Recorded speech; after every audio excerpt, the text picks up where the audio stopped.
Welcome, everyone. I'm Julian Barnes from the New York Times. I am going to introduce our speakers here as I ask them questions, but I want to remind you all that I can get questions from you right here on this lovely little iPad if you would submit them via the app or put them on Twitter with the hashtag RNDF. So thank you for coming. I'm going to jump right into this, and I'm going to start with General Paul Nakasone, the director of the National Security Agency, the head of U.S. Cyber Command. General Nakasone, you've spoken a lot about the changing strategic environment that we face here. And at this conference, we've already been talking a lot about China. And China's been a cyber challenge, cyber threat for a long time. I want you to talk a little bit about how that strategic environment has changed at your time as in command, and talk to us a little bit about the challenge of China. Yeah, I mean, so I think we'd all agree it's nice to be back at Reagan in person. 2019 was the last time I think all of us were there. In fact, many of us were on a panel. And so to come back here, I think not only is it striking to be back in the presence of all of you, but the other piece of it is think about how much the world has changed in 2 years. And nowhere has that world changed more than in cyberspace. Think about what we've seen as a nation over the past 11 months. We've seen SolarWinds, Colonial Pipeline, Microsoft Exchange, JBS, Kaseya. We've seen ransomware. We've seen implants. We have seen proxy forces. This is in 11 months.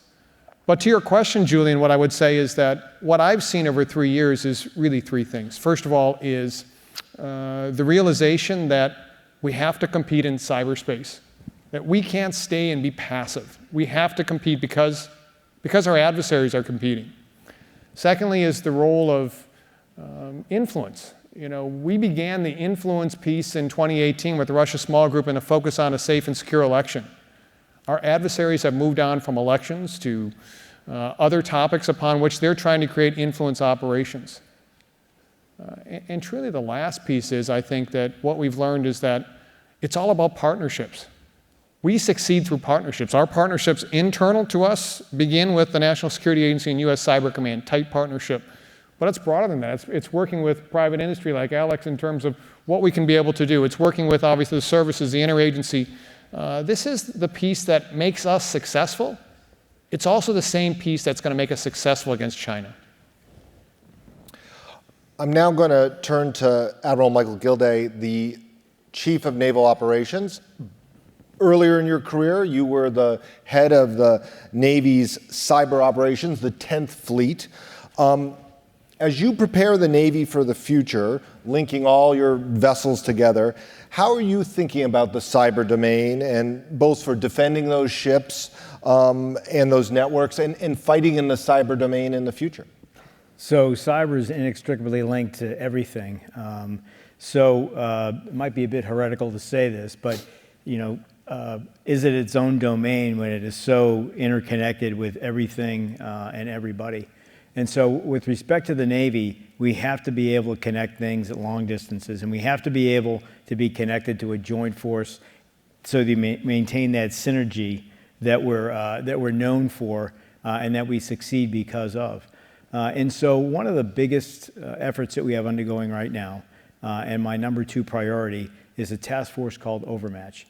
And it's the focus of Overmatch is to provide a software-defined systems of systems, networks of networks that allows us to transmit any data over any path, and to get it to microprocessing applications at the far end for one big reason: decision advantage, the ability to decide and act faster than the other guy. And so whether it's the Chinese, the Russians, or anybody else, that capability, that effort is making great strides, number one, mostly due to the capabilities that exist right now in the private sector, and leveraging the good work that's going on in industry, particularly small companies, that have allowed us to harness that technology and to turn it quickly, to experiment, fail fast, regroup, and to double down. And so I do think to your point with your question, that has to be a central concern of not just the Navy, but the Joint Force going forward, that we're able to use each other's data in a way to put us in a position of advantage against any adversary. Dr. Alex Karp is the co-founder of Palantir, and the chief executive. Dr. Karp, how can the private sector better help to counter the cyber threat, better work with NSA, better work with the military? What do we need to do to make these sort of partnerships more robust? Well, thank you. I'm hugely honored to be here on stage in front of people who serve our nation. Palantir, most of our customers are commercial. Most of our revenue doesn't come from intel and defense, and we're pretty global. I think first, part of our history was both being born in Silicon Valley and then leaving Silicon Valley. I think the first thing industry needs to do is affirm that if it's going to work with adversaries, it should always supply at least as good a technology to our services and the people who are defending our nation, which, in the past has not been the case, always. America, one of the things that we forget because it's so obvious to us, to the rest of the world, but often not to us, is in software, America is the #1 nation in the world, bar none. There is really no number two. Number 2 is Israel because there has to be a number 2. But we are #1. And I spent a lot of my life abroad. I speak German, wrote my dissertation in German, and I get people baffled all over the world asking me, how can it be that America is so much better at this than we are? Take Germany, has a lot of smart people, but the delta between what America delivers in software and what everyone else delivers is very wide.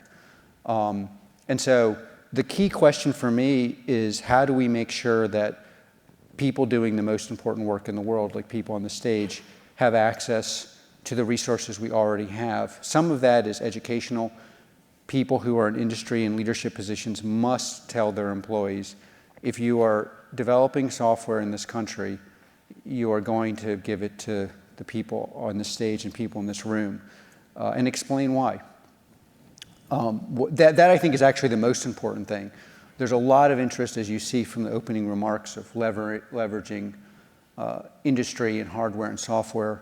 The US government has moved from a government that bought software in a way that was hard for people who build software to supply, namely off PowerPoints, to being the leader in the world in buying software that actually works.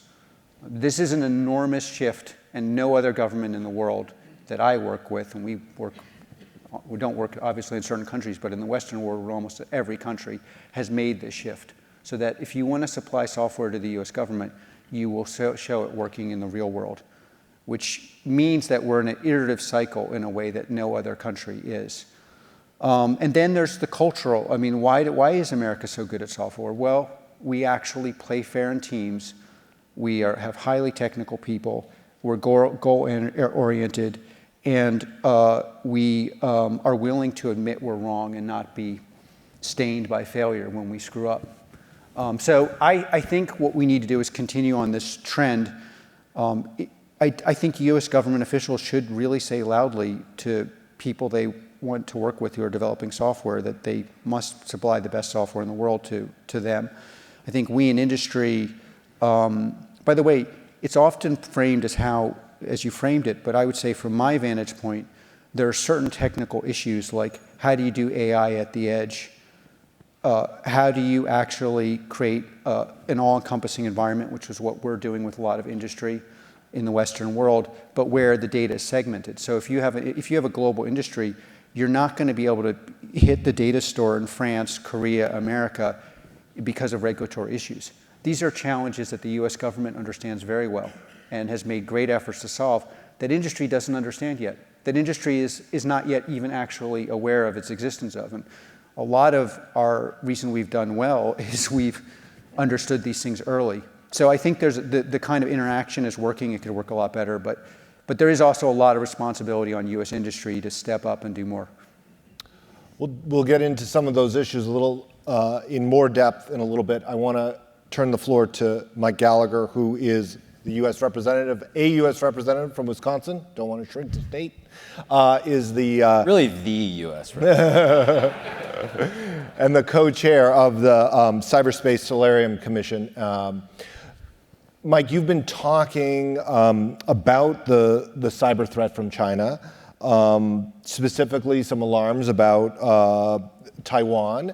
And I'm wondering, could a conflict over Taiwan begin with a cyber operation? Talk about what you're thinking there. Short answer is yes, but I'd like to start with something that Dr. Karp said a few weeks ago, which is that I found very refreshing, which is that American companies that seek to do business with China should be forced to disclose and defend their position. Forgive me if I've paraphrased that inelegantly. I think that's absolutely correct, particularly in light of the recent changes that the CCP has made to exert near total control over the data that foreign firms have if they're operating in China, and in light of the fact that the risk of a confrontation over Taiwan is increasing, or at least the Navy continues to tell us that it is likely. Admiral Davidson, before he left, said within the next 6 years it could happen. At one point in a hearing, the CNO agreed, as well as the Commandant of the Marine Corps agreed. And I think the private sector is underestimating the extent of pain that would be involved for all Americans in general, but them in particular, if that really comes to a head within the decade. And increasingly, I'm convinced that corporate America is going to be forced to choose at a time when too many American tech companies are like resurrecting IBM's 1930s justification for doing business with Nazi Germany under the banner of world peace through trade. That has to stop. And until that stops, I think we're going to be behind the curve, because in such a confrontation, and I'll get to your point, Las Vegas rules would not apply, right? What happens in the Taiwan Straits would not be confined there. Not just because of the financial and economic escalation, but because I do believe that there would be an attempt to target our critical infrastructure here domestically in the United States. And I think we, and I include Congress in this, have done a poor job messaging to the American people how much at risk we are to a devastating cyber attack if we confront the PLA over Taiwan. Both in an effort to impose economic pain on us, they could target our electricity grid, water systems, et cetera, but also our entire ability to surge humans and weapons and other material to a fight, which we would have to do because we don't have the necessary forward forces right now, depends upon key logistics and transportation nodes that are owned in large part by the private sector. So our aerial ports of debarkation, our seaports of debarkation would be a target, right? Look how much chaos was caused by the Ever Given blocking Suez. Imagine something like that in the Panama Canal. So I just fear we're not attacking this with a sense of urgency. I fear we're sleepwalking into a disaster that could define the course of the 21st century. And I feel like unless we change course, that we're going to lose. We're going to lose World War III before it begins, either through preemptive surrender or battlefield defeat. And so I think we have to ask some hard questions. You know, are we wargaming the financial and economic escalation? Are we wargaming the risk posed to the homeland from a cyber attack? For JADC2, and I salute the way in which the CNO has prioritized overmatch, but when is that going to be operationally capable? If it's not before 2025, that may be too late. And for other things, I just think the ultimate choice that a lot of American companies are going to have to make is between whether they want to do business with the U.S. government and the defense industry in particular, or whether they want to do business with a genocidal communist regime that, as a mere matter of fiduciary responsibility, is a massive, massive risk for them. Other than that, I'm an optimist. Okay, so I actually want all three of our other panelists to react to Representative Gallagher here. General Nakasone, talk a little bit about some of these issues here. Is American critical infrastructure sort of at risk in an initial conflict over Taiwan? Should we have you've had hunt forward, defend forward teams in a variety of allied countries. Is this something that we should have in Taiwan now? So I agree with Representative Gallagher's point about warfare in the 21st century. I think that Borders mean less as we look at our adversaries. And whatever adversary that is, I think we should begin with the idea that our critical infrastructure will be targeted. And I think that's why it's so important, the work that he led in the Solarium Commission, to start looking at that very seriously. One of the things I would say a bit differently, though, is the fact that I think we have made a very, very strong shift to starting to address this. I see the changes that are taking place, and I've watched this now for over a decade. The fact that we have an executive order, the fact that all the services are now starting to talk about how do I secure my weapons platform, the fact that we're taking very, very seriously the partnership opportunities with the private sector in not only things like election security, but how do we look at the future? There's more to be done, I agree, but it's different, again, coming back to my point, than it was in 2019. There was no one that was really kind of talking about the seriousness of what I hear talked about today, and more importantly, starting to address some of those issues. Admiral Gilday. In the opening forum this morning, there was a slide that was up. I thought it was quite illuminating that 70% of Americans now view China with strategic concern. And I think we need to leverage that. Certainly, the discussions on Capitol Hill reflect that concern. I think that we're seeing that in the national security strategy. We have an interim strategy now that's being developed, or a more finalized strategy that's being developed. The next national defense strategy, I think, will double down on that. And I think we need to leverage that. The successes that General Nakasone talked about would also include the interagency work that went on in support of our 2018 elections, in support of our 2020 elections, not only as a joint force, our ability to intertwine cyber, his work into our conventional warfare areas, but also, perhaps even more importantly, with respect to defending the country, is that cooperation within the interagency. Some of that you saw, the grease of those wheels, I think, were some of the authorities that we saw that were given to General Nakasone, his teams in 2019. I would be more of an optimist than a pessimist about the direction that we're heading in. I do think, to Representative Gallagher's points, we do need to be concerned and take it seriously. I don't talk to anybody that's not concerned about China and the posture that we have to take. I think for us, coming out, rolling into the new year and a new defense strategy, a budget that will be presented, another one that's close to being delivered to this administration, I really do think that forces us to focus on what we invest in, both in the here and now and for the future. So that, if anything, this bipartisan agreement about China being a concern helps us laser focus on what's prioritized in terms of what we invest in to defend the country. Dr. Karp, after your CNBC interview a couple weeks ago where you said American high-tech companies shouldn't do work with China, what was the reaction?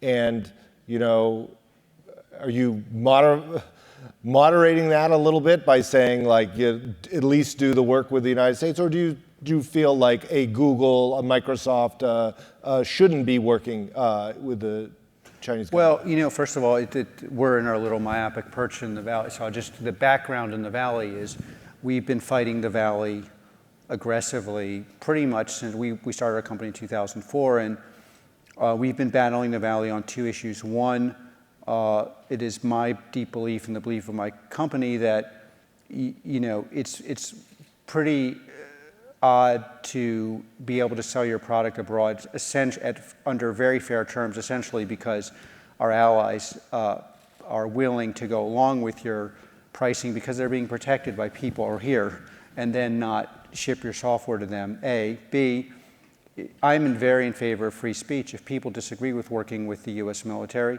great, they should be able to voice that, but you as a leader should explain to them, I would hope, what the history is of especially the U.S. military. And, not that I have to lecture anyone here, but it's surprising how many people I have to lecture in the Valley about, the positive effects and what the world would look like without the efforts of people in the U.S. military. But be that as it may, while they protested my house every day and put barbed wire around our cafeteria, we at Palantir, not just me, but engineers who were 22, fought through that to be able to do something that is more important than just working with the many companies we work with. And so we're already on the unpopular side. And by the way, we say in public, what we say in private in this context, which you're also not supposed to do according to Valley rules. So we're a little used to being unpopular. I actually had a very minimal standard, which is lower in the interview. I tell people in the Valley, if you want to do something, that's your right. This is America, by the way, fought for by people on the stage, but be that as it may. You do have a responsibility to articulate what is it you're doing and why are you doing something with an adversary you're not doing with the U.S. government. That is your responsibility to this country and to everybody in the Valley, for which I'm a pariah, whatever. And that's what I believe. I think there should be a most favored nation status, i.e. America. And you should have to, and I also believe there's something wrong with, not explaining to people what the backdrop is of the way in which the world works. But in any case, but the key point for me is, why does it matter so much? It matters so much because the core differentiator in technology now for America is software. It's not just that we're not delivering candy toys. We are delivering the thing that we are the best at in the world, and the difference is not linear. So it's not like we have a slightly better can opener than other countries. No, we have the can opener. And for whatever reason, it's very hard for other countries to do what we do. And that is our central advantage. And I know from the way we built Palantir that we are constantly, like in the commercial context, we constantly try to get the most complex IT projects in the world and put them in our platform. Why? Because that's our central advantage. We're bad at sales, but we're great at product. So we want everyone to, and that if your central advantage is X, you cannot give that up. And we should not let people give it up. And if they want to give it up, they don't want to deliver, great, stand on stage, go on TV. They all like being on TV more than I do.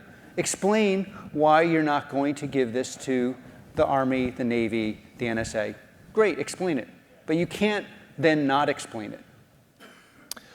I want to call up a slide. This is another question from the Reagan Institute Reagan Institute poll that came up, and it talks a little bit about military capabilities. This is from the Reagan Institute's annual poll of Americans, and it's the perception of military capabilities. And it's not up here yet, but there are, I'm going to talk about it a little bit while we wait for it to appear. There it is. Excellent, okay, good. I just needed to filibuster a little longer. So I want to, as you're looking at this, I want to draw your attention to a couple of the columns here. We have, when it comes to conventional weaponry, 45% of Americans saying the United States is the best in the world, dropping to 39% when we're talking about high-tech weaponry, and then 27% for cyber capabilities. And so I want the panel to react to a couple things here. One, is the public perception accurate?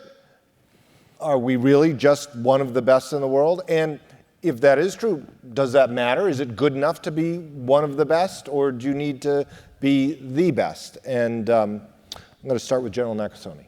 We have to be the best. There's no doubt. I mean, it's, when I look at this, my first thought is that I've got to do a better job of obviously communicating to the American public. I don't agree with that. I mean, I look at it right now, and both as the director of the National Security Agency and commander of U.S. Cyber Command, there's no doubt in my mind. No doubt in my mind. To Dr. Karp's point, I mean, one and then, two is a long ways off. That's not to say that our adversaries have, shrunk some of that military offset, but when you take a look at our capabilities across the world, whether or not it's in foreign intelligence or whether or not it's effects, that's not what I would put it as. Admiral Gilding. The first thing that I'd say as I take a look at this slide is don't bet against America. This is about capabilities. This is about the science of war and somebody's missiles that are longer range than our missiles, so it's game over. End of war game, pencils down. That is not the case. It's as much about what we fight with as how we fight. How devilishly fiendish we can be in areas like cyber that give us an asymmetric advantage. Our people are the best in the world. And our job is to make sure that we not only, harvest or attract and recruit the absolute best that our nation has to offer, but that we also retain them. I spoke earlier about the work that General Nakasone led in 2018 and he led in 2020. It was phenomenal work, not just done with exquisite capabilities, but by incredibly well-trained people. Representative Gallagher, what do you think? Well, I think this is the poll. Well, the poll accurately reflects the perception of the American people, but I think an accurate statement would be that we are the best in the world in terms of our offensive capabilities, but we have unique defensive problems given the nature of our open society and the prominent role that the private sector plays in controlling 80% of the critical infrastructure in cyber. So the reality is a bit more nuanced than that. However, this makes sense, right? We've had a string of high-profile cyber attacks from SolarWinds, Microsoft Exchange, Colonial Pipeline, an explosion of ransomware. And I think just given the nature of cyber, your average American interacts with it in a way they may not interact with conventional weaponry and high-tech weaponry. It's more pervasive in Americans' daily life. So I understand it. But if you compare this poll, I think, to the 2018 data, what you actually see is it's gone in the right direction. It's gone from 15% who thought we were the best in the world to 27%. So I'll abandon my pessimism, and my optimistic story would be that because of the work that General Nakasone and his team have done, learning lessons from the 2016 election, applying that to 2018, 2020, everything the CNO talked about, we're headed in the right direction. We have a long way to go, but we're headed in the right direction. What concerns me, however, both Admiral Gilday and General Nakasone referenced the fact that I think the single best thing we've done in cyber in the last 5 years has been to loosen the rules of engagement in order to speed up the decision-making process for cyber. And that was a joint collaboration between the legislative branch and the executive branch. That has been a great thing. We've basically unshackled General Nakasone and his team to do what they need to do to defend us. I know there are discussions underway right now to revise that process and make it more onerous and inject more people into the decision-making process for offensive cyber. I hope I'm wrong about that, but that would be a massive mistake. Because if anything, we need to be looking at how we can build upon that success and further unshackle General Nakasone and his team to do things. For example, you've talked publicly about how we need to get into the ransomware game. We've successfully recovered ransomware payments. We should be publicizing that. Why not? It's not a covert operation. It's not escalatory. Why are we not publicizing that work to bolster our deterrent posture in cyberspace? We should be doing that as frequently as humanly possible. And above all, we should do nothing to slow down the decision-making process. We don't want to go back to a world in which it's more difficult to get approval for an offensive cyber operation than it is to get approval for a lethal drone strike somewhere. And that was the case in many cases a few years ago. Excuse me, inopportune cough. General Nakasone, will you react to that? Do you feel that you are, two things. One, the 2018 shift to push down more authority, did that make you more nimble? And is there any fear that will be adjusted, ratcheted back? So I think Admiral Gilday hit on a really important point as he talked about the evolution of the policy process here. And really, it's the idea that it's more than just what the Department of Defense is going to do. We're one aspect of it. It was, how do you bring along the interagency? And now I think to the point of, when I think about going forward in the future, is how do you make sure the private sector is tightly woven into this? Because to Representative Gallagher's point, our challenge with a broad attack surface on the defense is, how do we ensure all those 16 sectors of critical infrastructure, the bar is as high as it can be against our adversaries? Dr. Karp, I want your thoughts, but there's a question from the audience for you that I'm going to read off here. You mentioned that the United States is #1 in the world in software. How do you assess China's capability and rate of progress in that area? Well, there's in some ways linked. We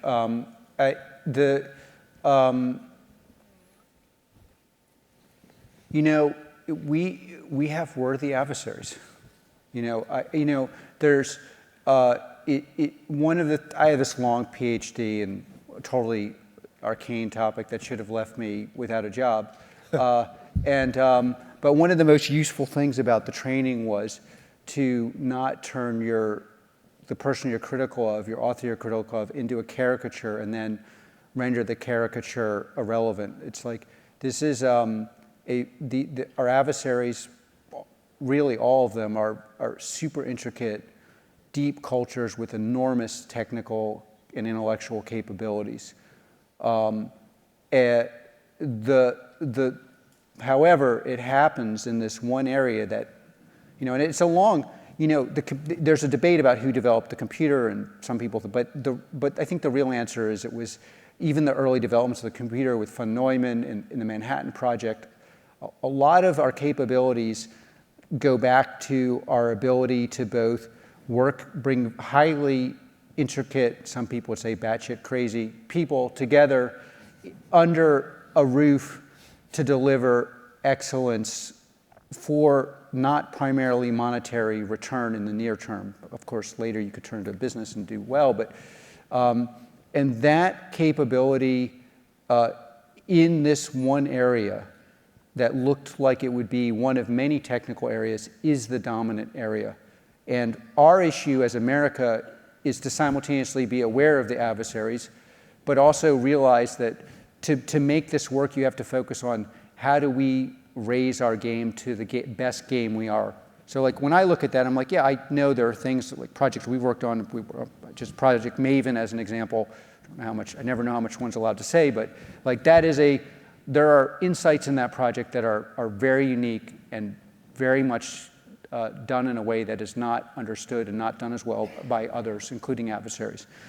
But we should be so dominant that nobody can even imagine we're not number one, as with the Manhattan Project, which I think should be our standard. Like, we took a small group of people, interestingly, actually very few from Ivy Leagues. Almost everyone who worked on the project went to like a school in the Midwest, and a bunch of people who were highly eccentric and developed something that was transformational. And de facto, what we're doing in AI is equally as transformational. And you need this combination between people that know the material, that's the people on stage, and people who can extend what they're doing, and also people, in my case, I'm really good at managing really complicated, difficult people. And so that's what I do for a living. And then you get this thing where nobody can, and of course there are these enormous, where no one can imagine they're not number one. And that should be our standard. And if that's the standard, and then most of the issues we have in America are not actually because of adversaries, it's because of internal divisions and not being able to agree on certain things. This is why the shift here, agreement, America having consensus on anything is very powerful. And we haven't had that for lots of reasons you can debate, but we do have it now. Admiral Gilday, when we last gathered here at the Reagan Library, you talked about this kind of constant cyber activity, this in the gray zone. The example you gave at the time was Russia. And I'm wondering, are we in a constant gray zone cyber battle with China at this time? And what's the nature of that? I think the gray space really are the global commons. And I think on a day-to-day basis, I'm mostly involved in maritime, but I see the Chinese and the physical looking towards the sea. Belt and Road would be an example. What they've done to reefs, they've militarized reefs in the South China Sea. And so that happens and takes advantage of gaps and seams, perhaps in international law or places where law doesn't exist. And they make gains slowly but surely going forward. I see cyberspace as another global common that they also are involved in this same type of activity, below the level of armed conflict, but certainly flagrantly disregarding international norms, which really have been in place since Bretton Woods in 1944, and have really raised the tide of billions with respect to prosperity, with respect to literacy rates, with respect to immigration, that not just the transfer of commerce, which I would argue floats on seawater, but also ideas. And so that's the contest in gray space. It's a global commons. And what we try to do in the Navy is operate forward, not just to be there with the Chinese, but to be in the way. And I think you need to be in the way. And I don't say that provocatively. I say that just as a matter of fact, because we have the coin of the realm in gray space operations is attribution. We have to be able to attribute those actions that disregard those international norms to them. And we have to do the same thing, obviously, in cyberspace that General Nakasone can speak to much more eloquently than I. But I think it's reality. We have to be out there. We have to be taking advantage of allies and partners that are like-minded for all the reasons that I spoke to earlier about international norms. And I think that the Chinese are isolating themselves through their behavior. People are not running towards them to be their friends. We are gaining trust with allies and partners. They're buying it. There's a big difference. General Nakasone, I wonder if you could react to that a little bit, and maybe as you talk about it a little bit about what this sort of cyberspace gray zone competition with China looks like now, how are you at Cyber Command working with the Indo-Pacific Command to make sure that the real world operations and the cyberspace operations are meshed? So coming back to this idea of what's changed over the past 3 years, 2018 was a pivotal year for us in the sense that our department published a concept called Defend Forward. Same idea that Admiral Gilday expressed, but the idea that we would operate in cyberspace outside the United States against our adversaries before they could do harm to us. At U.S. Cyber Command, we call that persistent engagement, the idea of both informing our partners and acting. And it's to Admiral Gilday's point, I like this idea of getting in the way.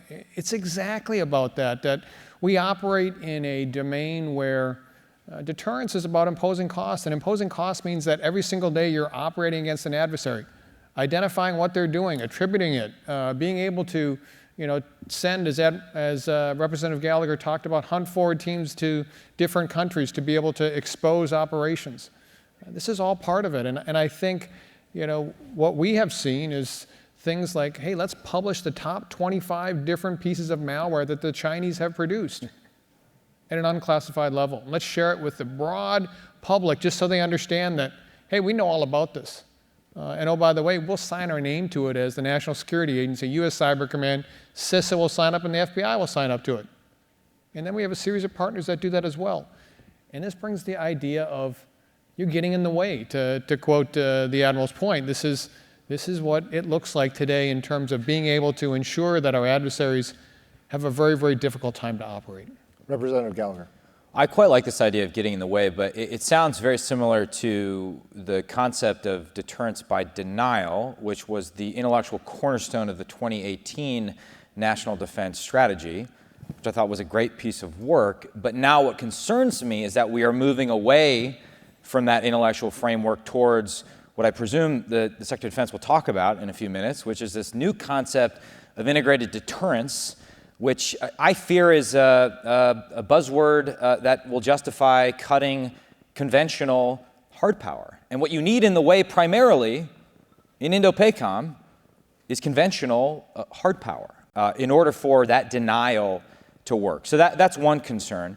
I agree with what the CNO said about China not making friends. I think in many ways the wolf warrior diplomacy has backfired, although they're playing primarily to a domestic audience or an audience of one, Xi Jinping. However, I don't think we've made any friends with our recent moves in Afghanistan. I think a lot of our friends are questioning our resolve. And what's interesting is they may not need friends to be successful in a Taiwan scenario, right? Particularly if they creatively leverage disinformation, right? You can imagine a disinformation campaign aimed primarily at Taiwan itself, the military. You could imagine a flood of fake or synthetic reports designed to confuse and disorient, fake chat over military communications. Think of the ways in which they could leverage new technology, deepfake technology. You could imagine a video of President Tsai surrendering before it even happened.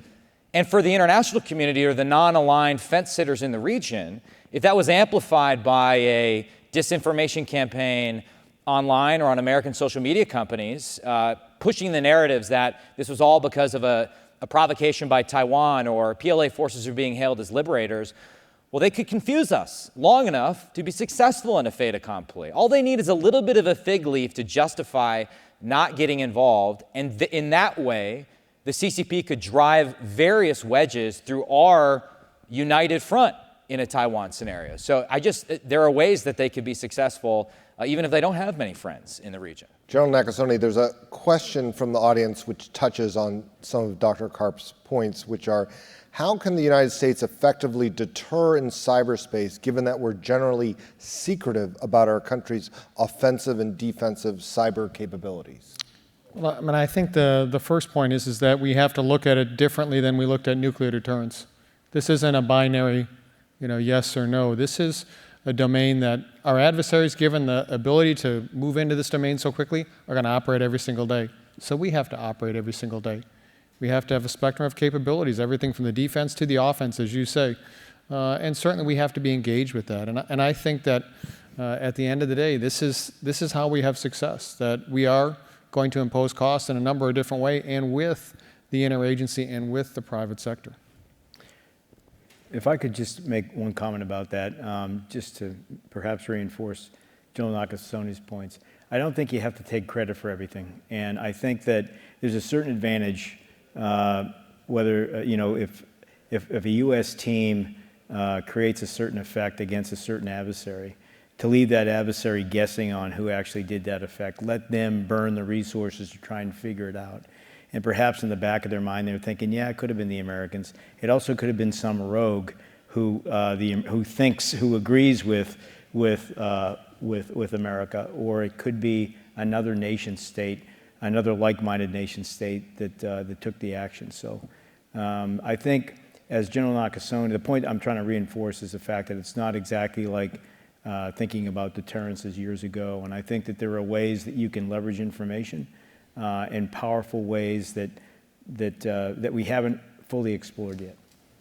Representative Gallagher, do we talk enough or too much about our cyber military capabilities? Well, earlier I made the case that we don't talk enough. I guess I would respond by saying I don't think the criminal groups are guessing after we launch an attack against them who carried it out in certain cases. It's obviously a mix. It obviously depends on the operation. But I think the big mistake we make, and I agree, cyber deterrence is not perfectly analogous to strategic nuclear deterrence during the Cold War. In fact, we sort of tease that out in the final report of the Cyberspace Solarium Commission. But at the end of the day, we're trying to deter certain people and states from doing things, right?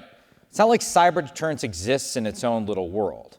We're trying to deter China, we're trying to deter Russia, we're trying to deter North Korea, and we're trying to deter Iran, largely, from doing bad things, right? It's a bit harder when you talk about criminal groups with opaque connections to state entities, but we are trying to deter decision makers in those countries from doing stupid things that jeopardize our interests. And so we can't sort of talk about cyber deterrence as unconnected from other forms of deterrence or operating under its own unique rule set. I think the tenets of basic deterrence still apply.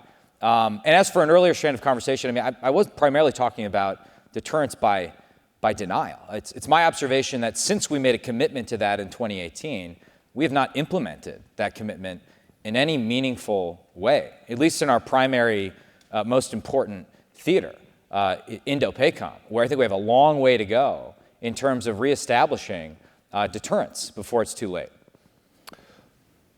The topic of the panel is also the future of warfare. And, as I was thinking about this, I was wondering, in the future, does the special operations team that gets deployed to overseas, is it going to have a software engineer as a part of it? Is it going to have a couple people from Cyber Command with it? Or is it simply that those will be separate, but they will be as important to be equally nimble and forward deployed or in the future? And I'm wondering, General Nakasone, I'm going to ask all the panel this question as we wrap up. General Nakasone, what are your thoughts? Presence matters, and we will be there. We're already there. What have we learned over the past 20 years? That we have our developers with our operators. We have them understanding what the issues are. We have our best operators with our elite forces, and they have a number of different capabilities. This is not the future. This is now, and we're practicing it today. Dr. Karp, what do you think? Wholeheartedly. It's like if you're talking about the symbiotic relationship between industry and government, then that has to have a micro component, and the micro component will be that you will have operators that are both technical and operators that are more kinetic, and a spectrum, and I think the units will be small and very effective, and I agree. I couldn't say it any better. Admiral Gilday, any final thoughts from you? It's got to be a Swiss Army knife. So to reinforce the points that have already been made, it's got to be interoperable. It's got to be integrated, and it has to be generate effects that are technically feasible and operationally relevant. And you're not going to be able to do that quickly against a high-end adversary like China unless you're better integrated. So I think small teams going forward in the future are going to be tailored to different types of operations with exquisite capabilities in ways that I think we're completely open to and are doing it now, experimenting with how we get the biggest bang for the buck. I agree with what General Nakasone said about presence matters. I would argue that is an enduring lesson from the old school of Cold War deterrence that we can apply to the present day. And I think, having spent a couple years on this commission, attempting to sort of think about cyber issues, ultimately, I think it's still, it's fundamentally a human problem, right? Both our biggest failures are human failures, and our success will ultimately be a function of whether we can convince the best and the brightest to work with our defense leaders to solve some very difficult issues. And as Brad Smith alluded to in the first panel today, we're not where we need to be, but ultimately, I still believe that we have a lot of very talented, smart patriots in this country that want us to win, that believe deep down that we're still the good guys, and that's absolutely true. I hope you'll join me in thanking our panelists.